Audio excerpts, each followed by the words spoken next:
Baby and बुआ। Hello बच्चों, कैसे हैं आप सब। मैं हूं आपकी बुआ, लेकर आई हूं न्यू स्टोरी। तो तैयार हो जाइए बुआ की कहानी सुनने के लिए। एक मंदिर था जिसमें रोज लोग भगवान की पूजा करने जाते थे। कोई प्रसाद में भगवान को दूध चढ़ाता, कोई दही तो कोई मिठाई या फ्रूट्स। उसी मंदिर के पीछे एक बिल्ली यानी कैट रहती थी। कैट मंदिर के बाहर ही बैठी रहती थी सारा दिन और सबको आता जाता देखती रहती और सोचती, जल्दी से मंदिर खाली हो तो मैं सब खा जाऊंगी। कितना सारा खाना है यहाँ मेरे लिए, आज तो मजा आ जाएगा। जैसे ही कैट देखती कि मंदिर खाली है और कोई भी आसपास नहीं, वो रन करके मंदिर के अंदर घुस जाती और वहां रखा दूध पी जाती। कैट मिठाई और फ्रूट्स भी खा जाती। एक दिन कैट जब मजे से मंदिर में दूध पी रही थी, तभी पुजारी अंकल वहां आ गए। पुजारी अंकल को यह देख बहुत गुस्सा आया। पुजारी अंकल ने कैट को जोर से डांट लगाई। क्यों रे बिल्ली, तूने सारा प्रसाद झूठा कर दिया। रुक, मैं अभी तुझे बताता हूँ। और पुजारी अंकल डंडा लेकर कैट के पीछे रन करने लगे। तो कैट भी बहुत फास्ट रन करके भाग गई। कैट ने सोचा, आज तो मैं बच गई। कल से ध्यान रखूंगी और पुजारी के आने के पहले ही खा पी कर भाग जाऊंगी। उधर पुजारी सारा प्रसाद झूठा हो जाने से दुखी थे, तो उन्होंने मंदिर में उसी दिन दरवाजा लगवा दिया। अगले दिन कैट सबके जाने का इंतजार कर रही थी। अरे ये लोग सब कब जाएंगे, बड़ी जोरों की भूख लगी है मुझे। जैसे ही मंदिर खाली हुआ, पुजारी अंकल ने मंदिर का डोर क्लोज करके लॉक लगा दिया। ये देखकर कैट दुखी हो गई और रोने लगी। अब मुझे यहाँ से कभी खाना नहीं मिलेगा। कैट उदास थी और भूखी भी थी। वो लौटकर अपने घर नहीं गई। कैट खाना ढूंढने दूसरी जगह चली गई। इधर पुजारी अंकल कैट के घर गए और उसके लिए एक बाउल में दूध और कुछ मिठाई और फ्रूट्स भी रखे। पुजारी अंकल ने मन में सोचा, बेचारी बिल्ली मंदिर के प्रसाद से रोज अपना पेट भरती थी। आज उसे खाना नहीं मिला, वो भूखी होगी। पूरा प्रसाद झूठा ना हो, इसलिए मुझे दरवाजा लगवाना पड़ा।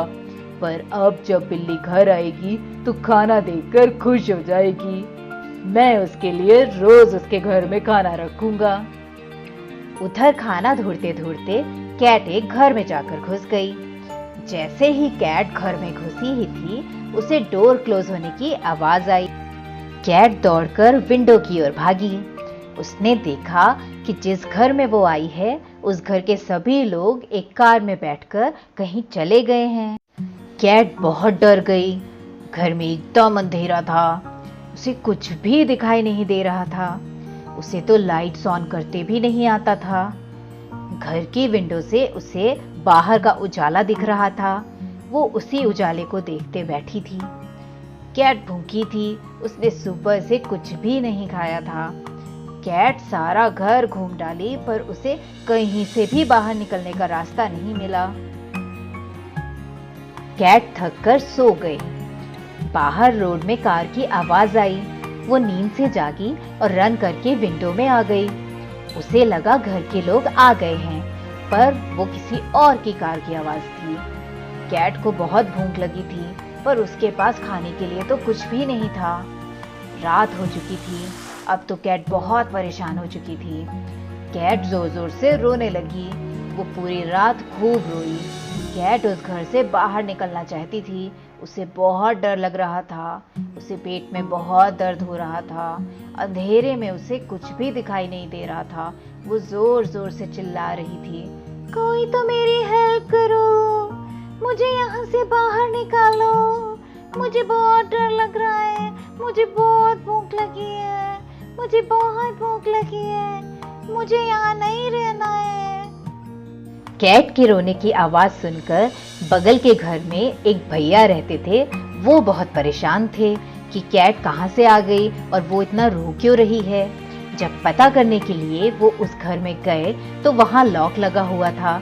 उन्होंने उस घर के अंकल को कॉल किया तो पता चला कि वो दूर कहीं गए हैं और 3 डेज के बाद आएंगे। भैया कैट के बारे में सोचकर सैड हो गए। तभी उन्होंने सोचा कि कैट को जरूर भूख लगी होगी, वो इसीलिए रो रही है। भैया ने अपने घर की विंडो से बगल के घर की विंडो में कैट के लिए खाने को कुछ रोटियां डाली। कैट का रोना बंद हुआ। भैया हैप्पी हुए कि कैट ने रोटी गिरने की आवाज सुन ली। कैट विंडो में आई और रोटी देखकर उठाई और खाने लगी।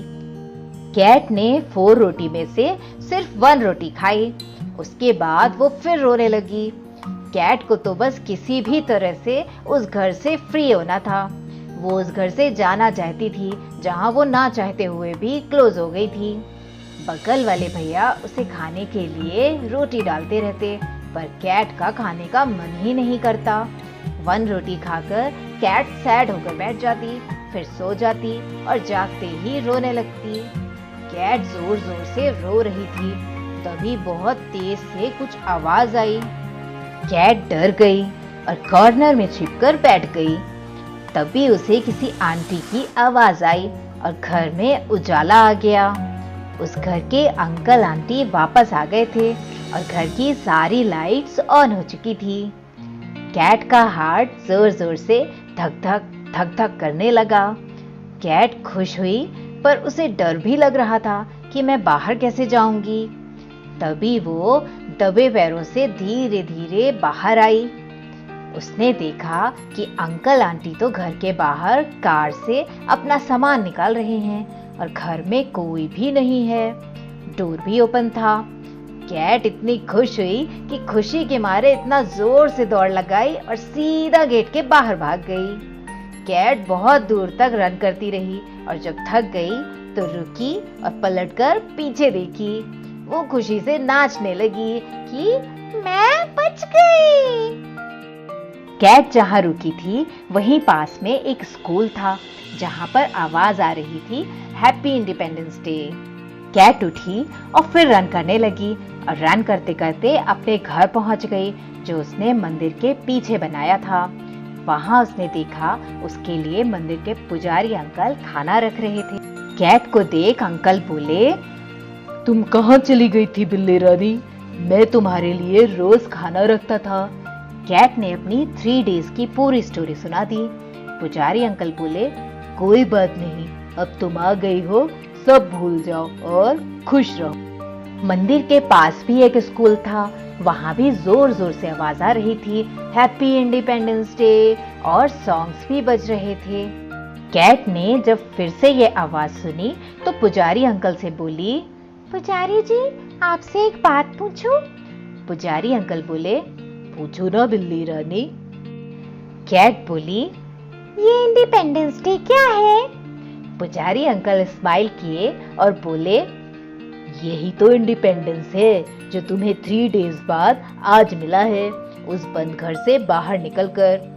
आज तुम अपने फ्रीडम की खुशी मनाओगी। वैसे ही हमारी इंडिया और उसमें रहने वाले सभी लोगों को भी आज के ही दिन इंडिपेंडेंस यानी फ्रीडम मिली थी, जिसे सभी आज भी सेलिब्रेट करते हैं क्योंकि फ्रीडम सबको अच्छा लगता है। कैट को समझ में अब आ चुका था कि हम इंडिपेंडेंस डे क्यों सेलिब्रेट करते हैं। तो बच्चों जोर से बोलो, I love my India. Bye बच्चों।